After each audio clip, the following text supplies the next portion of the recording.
Hey,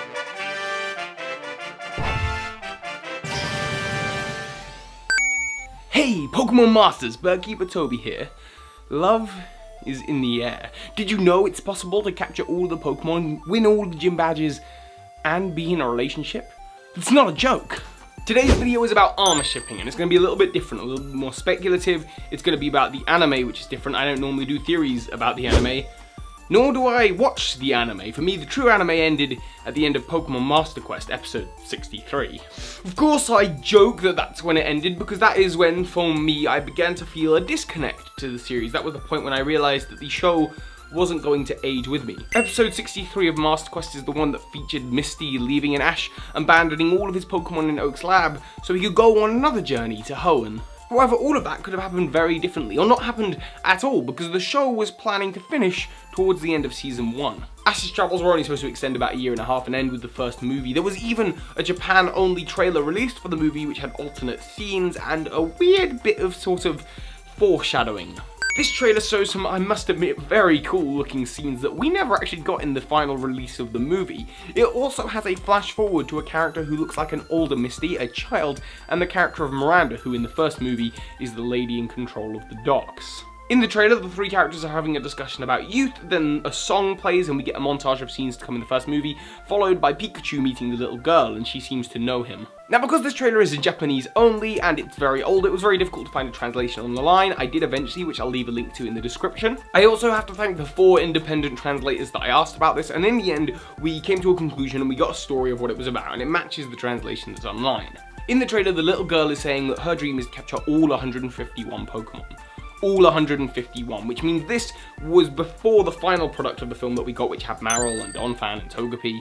In fact, this must have been a seriously early draft, but she says that she wants to collect all 151 Pokemon, to which the Misty character then says that's also her dream. The girl then finds that odd because Misty is an adult. And it's important because when she's then asked if she could be younger again, what would she do? She says she would like to meet someone in particular, to which another character then replies, "Oh, your first love, of course." And while this conversation is happening in the form of a song, our heroes are appearing on screen in the flash forwards to what the movie is gonna be like. That's Misty, Ash, and Brock. So clearly they're talking about one of them.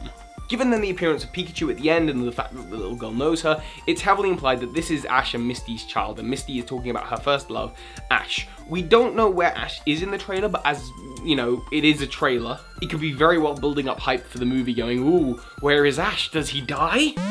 So that's the speculation part, and I know what you might be thinking now. How does this, Ash and Misty, have anything to do with armor shipping? Well, now we come forward in time.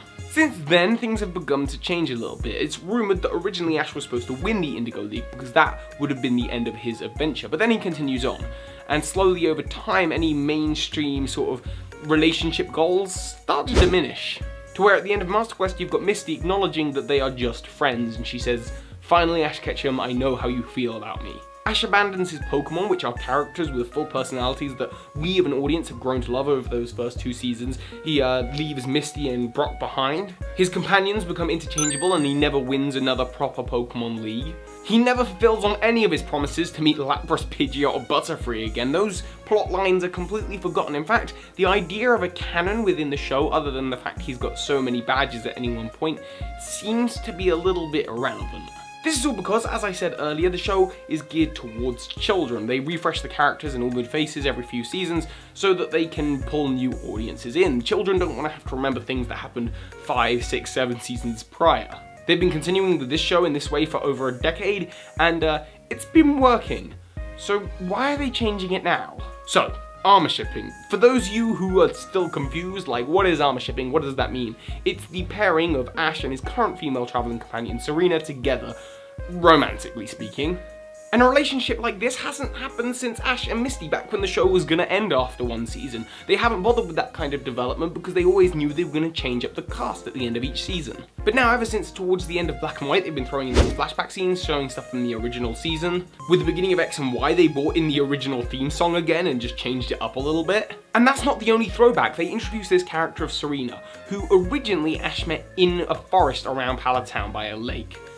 Remind you of anyone? And one of the main key factors about what makes Serena Serena is the fact that she's entirely and utterly devoted to Ash. There's been a definite increase of blushing, I have feelings faces for you this season. And there was even an episode about Ash and Serena going on a first date. Yeah, a first date. So if you're a hardcore Amour shipper, don't worry. It's not just in your head, this is actual canon stuff.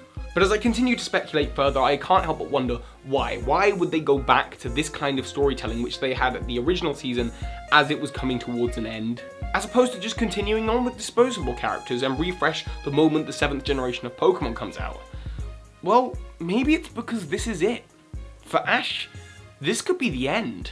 My theory is that Amour shipping means the end of Ash's adventures are coming soon. I think that Serena is going to be his last ever female companion. The reason they've gone back to the same kind of storytelling, this different dynamic with the characters, is because they need Ash to have a place to end. Which is that after Ash achieves his dreams and defeats a league, he can still continue to live happily ever after.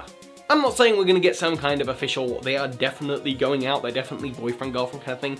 Just a sunset scene where Ash is overlooking Pallet Town, all of his Pokemon in Oak's lab, and he's just holding her hand. That's all the show needs, but let's face it, there's only so many league battles that Ash can lose. He needs to win one eventually, he needs to achieve his goal.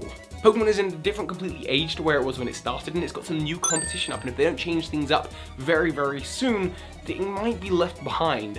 Or are we going to see a whole new cast of characters and trainers like Digimon and Avatar and Yu-Gi-Oh? Man, I hope it's not as bad as Yu-Gi-Oh! GX. Let me know your thoughts in the comments. Could this mean the end? Am I reading too much into it? Do you even care? If you do, leave a like. Your support means so much to me, and I just want to say as well, a massive, massive thank you for 5,000 subscribers. Over 5,000 subscribers, it's a crazy amount, and while I won't be doing anything particularly celebratory for 5,000, we are striving towards that 10,000. I have big plans for then. Next week's video is going to be a countdown of my top 10 favourite Unova Pokemon, so leave a comment below who do you think I'm going to be putting in it. And if you know any hardcore Amour shippers out there, send this video to them, get their opinions in the comments right away. I'll see you next week. So hi, my Pokemon Masters.